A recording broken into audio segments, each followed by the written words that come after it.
ನಾನಿಲ್ಲ ಹೇಳಿದ್ದೇನೆ. ಅದು ಎಷ್ಟು ಅಂತ ಗೊತ್ತಿದ್ರೆ ನಾನು ಇಷ್ಟೇ ಅಂತ ಹೇಳಿ ಕೊಡ್ತಾ ಇರ್ಲಿಲ್ವಾ?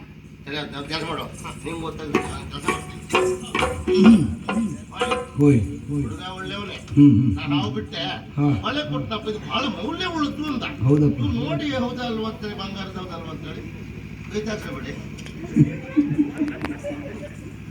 ಇದು ತುಂಬಾ ಮೌಲ್ಯ ಉಳ್ಳದಂಗೆ ಕಾಣ್ತದೆ ಮರಿ. ಅಲ್ಲ ನಾವು ಹೇಳಿದ, ನೀವು ಹೇಳೋದು ಬೇಡ. ಅಲ್ಲ ನಂಗೂ ಹಾಗೆ ಕಾಣ್ತದೆ.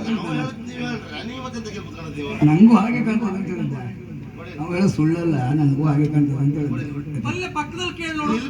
ನಮ್ಮ ಮನೆ ಕಂಡೋಗಲ್ಲ ಏನ್ ಬೇಡ, ನಾನು ಯಾರಾದ್ರೂ ಕೊಡ್ಬೇಕಂತ ಗೊತ್ತುಂಟು, ಅದ್ರ ಬಗ್ಗೆ ಗೊತ್ತಿದ್ರ ಹತ್ರ ಕೇಳ್ಬೇಕು. ಹೋಗಿ ಹೋಗಿ ಗಟ್ಟಿ ಮನೆ ನಡೆಸೋ ಹತ್ರ ಇದಕ್ಕೆ ಕೇಳಿದ್ರೆ ಗೊತ್ತಾಗ್ತದೆ ಅವರಿಗೆ, ಗೊತ್ತಾಗುದಿಲ್ಲ ಅವರಿಗೆ. ನಿಮಗೆ ಗೊತ್ತಾಗ್ತದೆ, ಇದೊಂದು ನೋಡ್ಕೊಡಿ.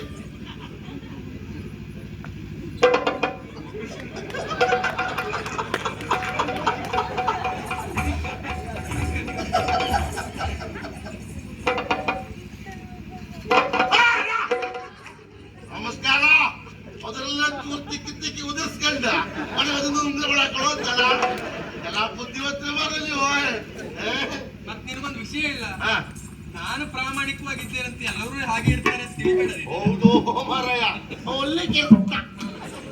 ಉದಿರಷ್ಟು ಉದಿರ್ಲಿ ಅಂತ ಏನೇ ಇದ್ರು ನೀ ಹೇಳಬೇಕು, ವಿಶ್ವಾಸ ಬಂತಲ್ಲ. ಅವರು ಹೇಳಿದ್ರು ಇದು ಬಂಗಾರದ ಬಹಳ ಮೌಲ್ಯ ಉಳ್ಳದ್ದು ಅಂತ. ಅಂದಾಜು ಹೇಳಿಲ್ಲ, ನೀನು ಬಡಿದು ಕೊಲ್ತೆ.